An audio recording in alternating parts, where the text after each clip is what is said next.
All right. So this is a session that was done at the Vermont Vegetable Berry Growers Association meeting, and I'm new to this technology. So Michael Kilpatrick was kind enough to set this up so that we could go through some of the things with bed steaming, and there's also a bunch on soil solarization techniques.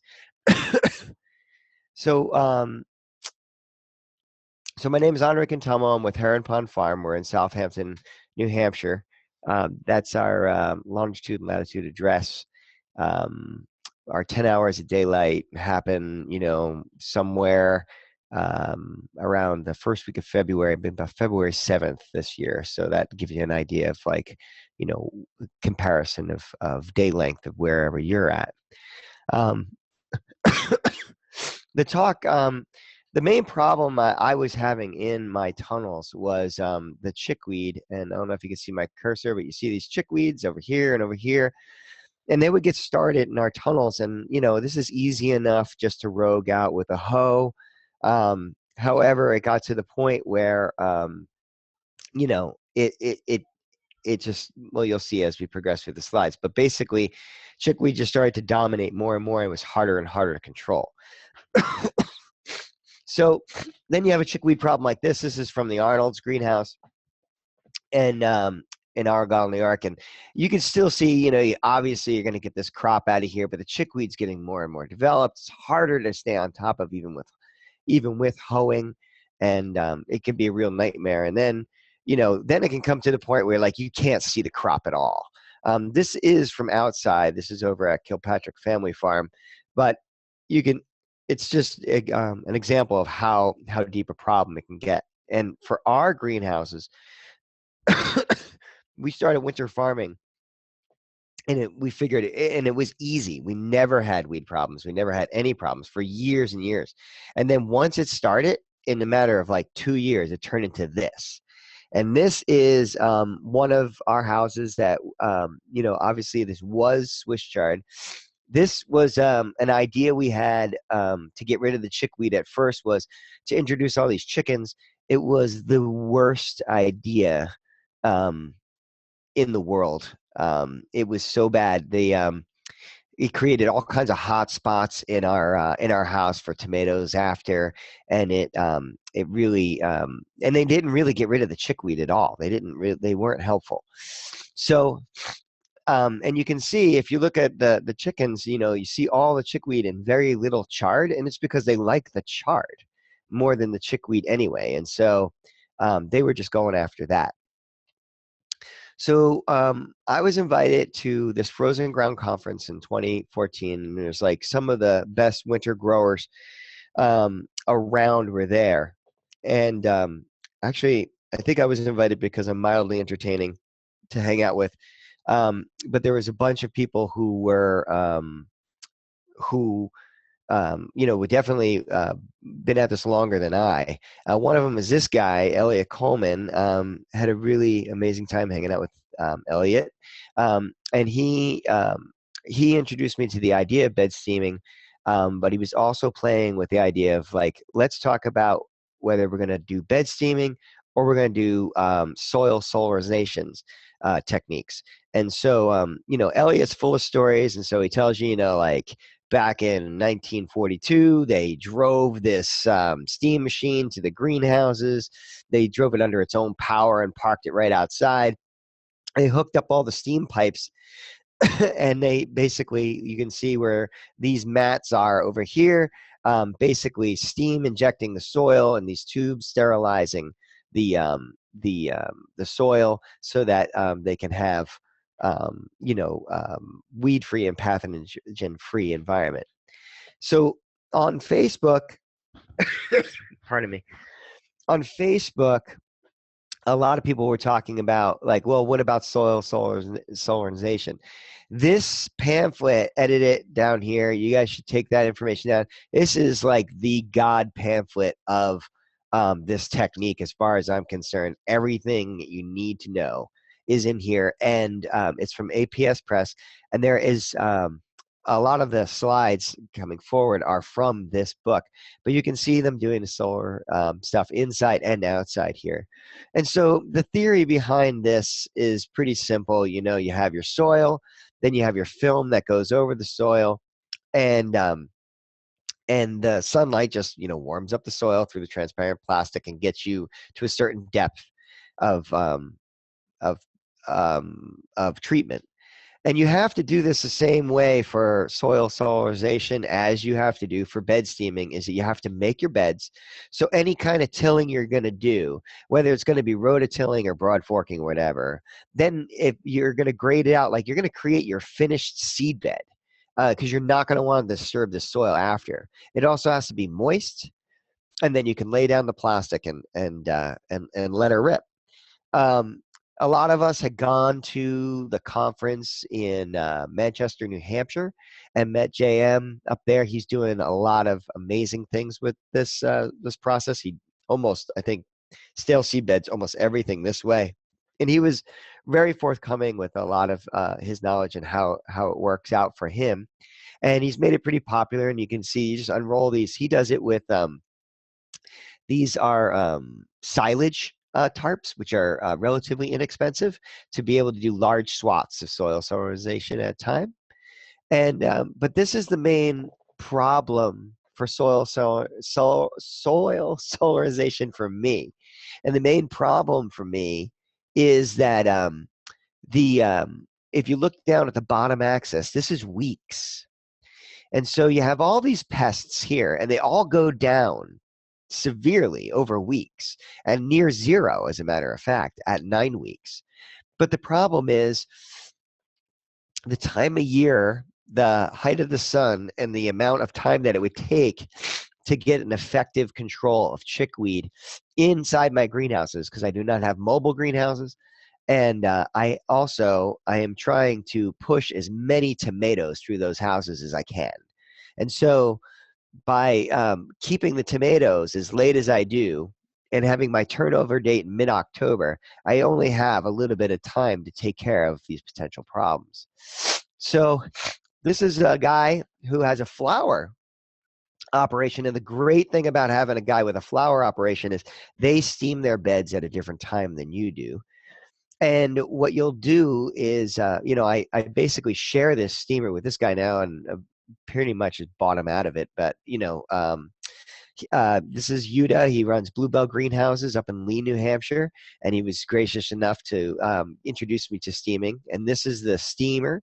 You can get these from Sue. This is a 500,000 BTU low pressure steam unit, but it's quite large because you have to produce a lot of steam even though it's at low pressure.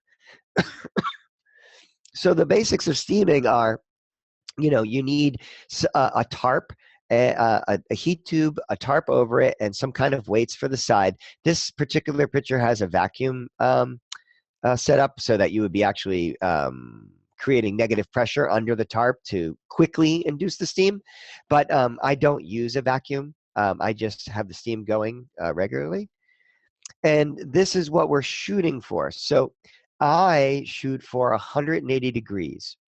And at 180 degrees, you can see that most weeds and all pathogenic bacteria and most plant viruses are all gone. And you'll see that, like, lower down, a lot of other of the pathogens are gone. And so by going after chickweed, I really am taking care of a lot of things. Now, what I do is I'm only sterilizing the top 2 inches of soil. So I'm paying careful attention to the fact that I'm only getting to 180 degrees within that top 2 inches. And then I'm letting, and then I move the unit so that I'm not heat treating the soil column all the way down. This allows for a reintroduction of beneficial soil microbes from underneath the zone that I'll be steaming in. So here we are in that very greenhouse that you saw all the chickweed in, and we laid out all of our beds and we rolled them all flat. And you can see I'm not big into tillage, so there's like a lot of kind of residue trash on here that's not going to really affect anything.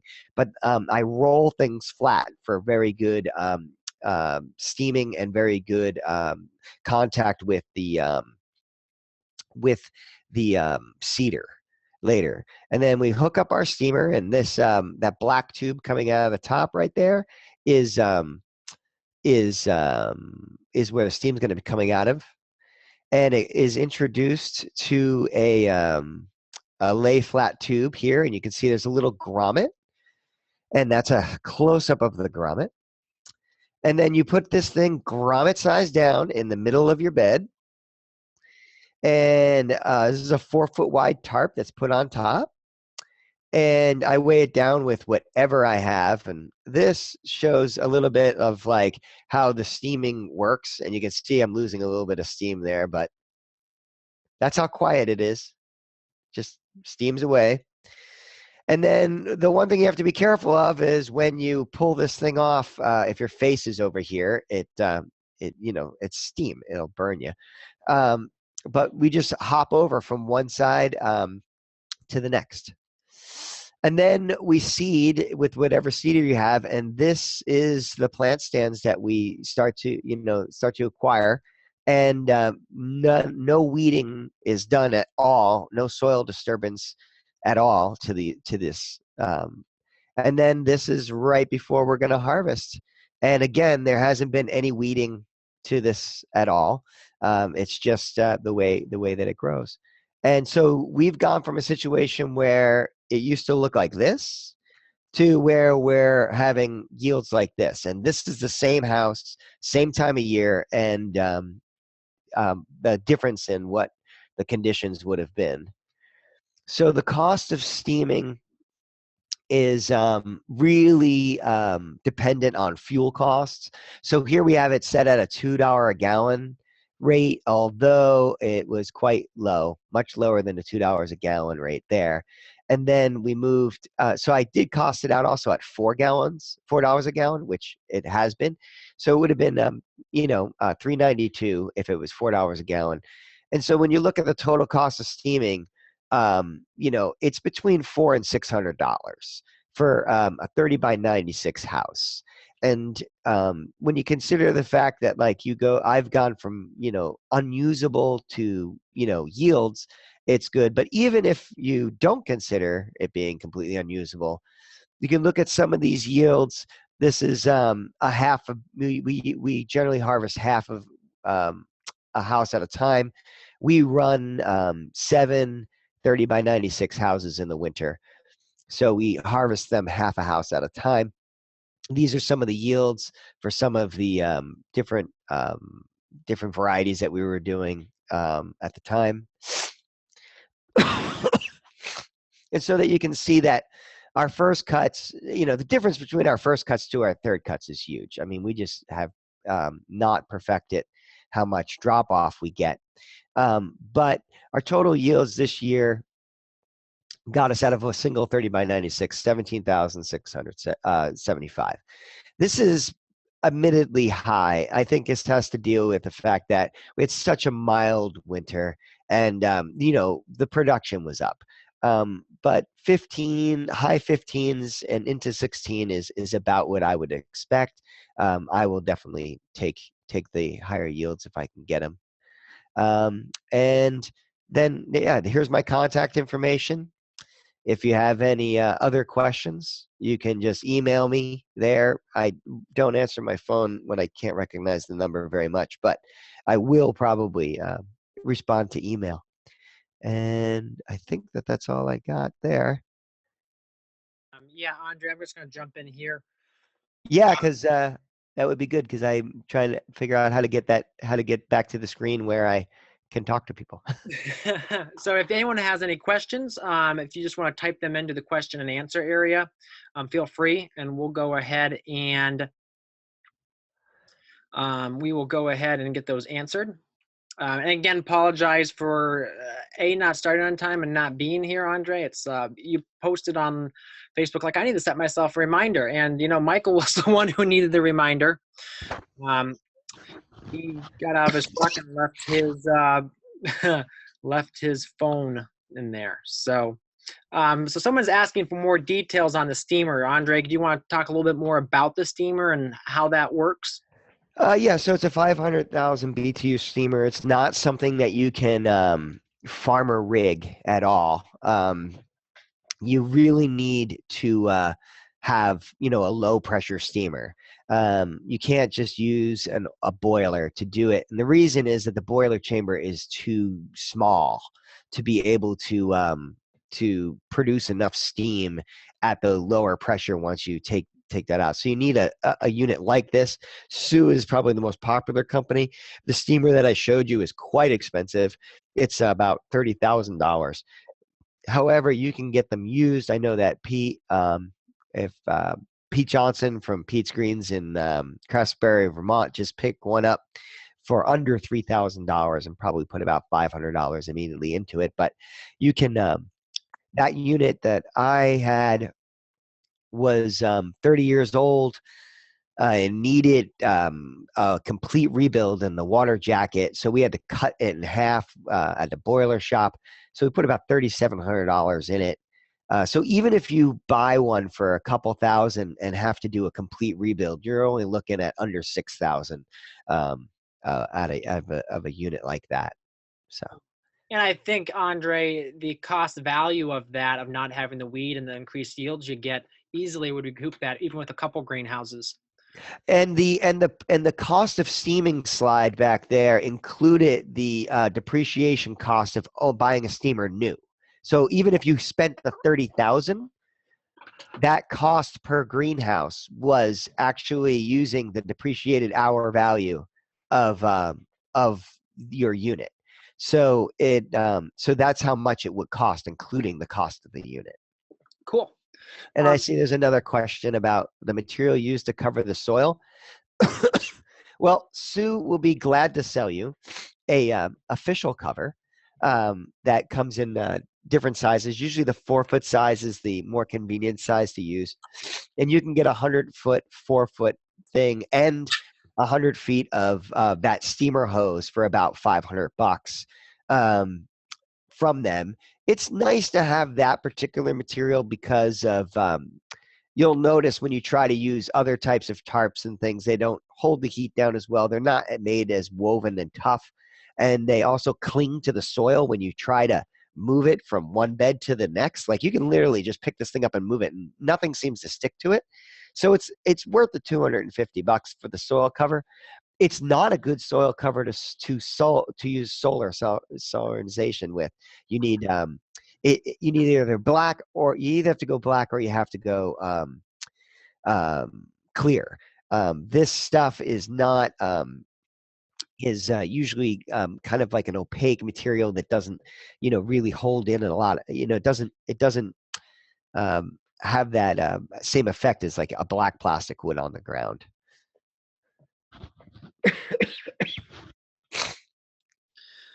And Carol was asking where one can rent a steamer, and I don't think I think you just have to look around. Andre, did you have any luck with renting one besides obviously the flower farmer that had one?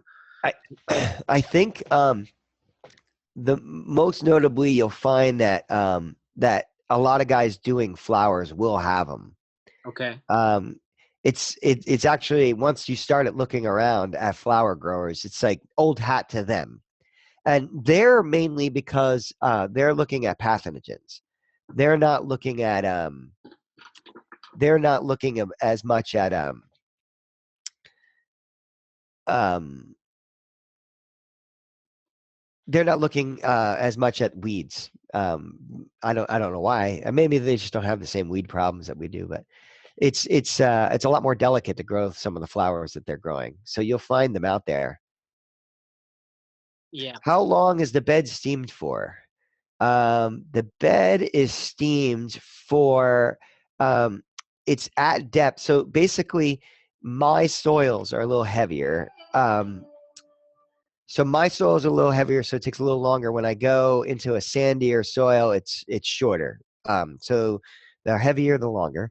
And so our sections are done for 2 hours and 20 minutes a section.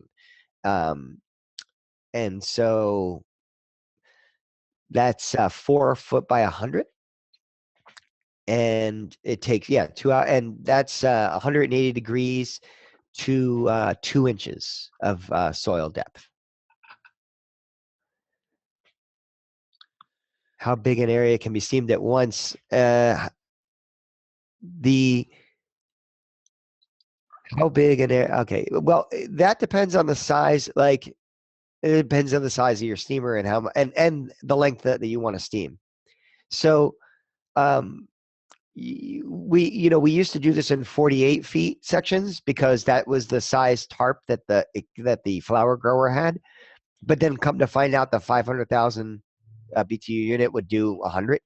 Um, you have you have like Pete has a 650,000 BTU. So it would just take shorter period of time depending on how many BTUs that you can throw at it. So and then yeah, so that's that. Say how many times can you steam the beds in a year? Um, I guess you could steam them as much as you wanted to in a year. You don't. We do it once in the fall, and it takes us all the way through the spring, and then we break up the ground in the spring and put our tomatoes in, and we don't re-steam, and it's fine. But it's not fine the next year, next winter. So we do it once a year, but I guess you could do it as many times as you're willing to invest into that time. How big of it? How do you get a soil thermometer under the tarp, and it's cut off, but something? I can't read it. I Michael, can you read see, the end of that? but readable. So I think you're just like pulling the tarp. Are you pulling the tarp back and putting the soil thermometer there and just testing it, or do you just know how long it takes? Well, now I know how long it takes, but I often just before I uh, before I shut the whole operation down, I pull back the tarp, I shove the thermometer in, I have a little stop on it at 2 inches, Yep. and the probe is at the bottom, and then it shoots up. And when it shoots up to like 180 degrees, then I pull it out. But it really, you would have had to do that before because you're supposed to hold it at 180 degrees for like 20 minutes. But I know it takes about 2 hours to get there, and so I usually just go 2 hours and 20 minutes. And if I check the soil temp, I'm really only seeing that it did get to 180 degrees, but it might not have gotten to for that whole time. But interestingly enough, the interesting thing about how sensitive these temperatures are, if you recall the slide where you saw the weights that were holding down the edges of the tarp, if you recall where that slide was, that those weights, when in the middle of the winter, you'll pull off those where those weights were, and that's where weeds will grow because the heat never got underneath exactly where the weights were sitting.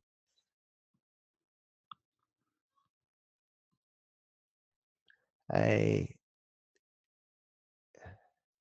All right. I think that. Okay, there's only.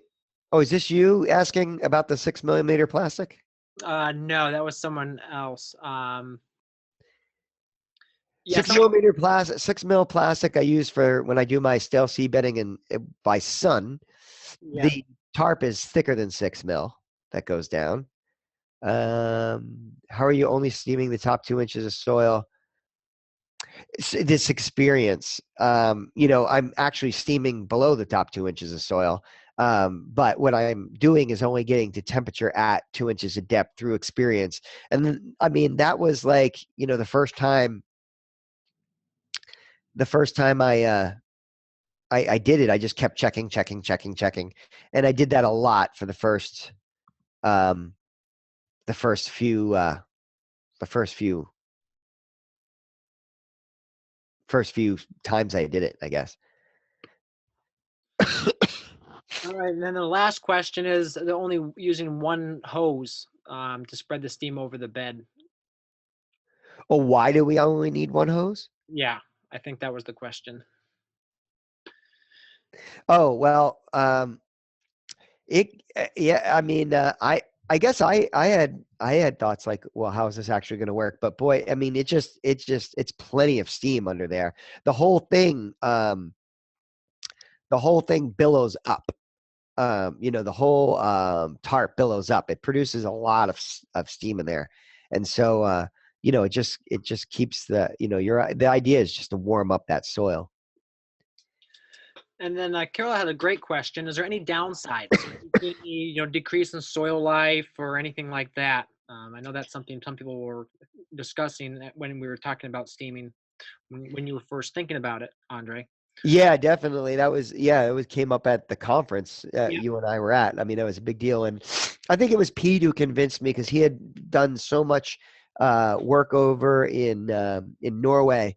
And so many of the organic guys over there are steaming all of their soils, and they're on a 2-year rotation now. They don't have to steam every year. They only steam every 2 years because they've gotten all their weed seeds and pathogens down that far. But the data show if you have good soil biota, which is measured now, Cornell has a actual biological index soil test, which is awesome. And I'm part of I was part of the beta project. Michael, do you know if they're doing that now and selling them or? I don't. I haven't heard. And that's something I would actually be very interested in to work on that. Yeah. So I mean, call Cornell. I mean, it was something that I was on a pilot project with for building better soils. Um, and they have an indice for biological activity in your soil, and you can perform these tests before and after. And of course, if you perform it right after, you can do it as a matter of time. And they have logarithmic scales of how fast it happens. But the reintroduction of all the if you generally have a good population of soil biota and a good balance between the pathogens in the first place, then you're not going to have a problem. If you have very poor soil biology, you could really have the same problem that you do by spraying a general insecticide on something, like using Entrust or Pyganic on something, and you find out that you have twice the pests later because you just killed all of the beneficials too. So um, you really are counting on your own soil biology coming back and reinfecting the area. And it's found that, there's a sweet spot for organic matter for this too. So you don't want these organic matters that end up in greenhouses.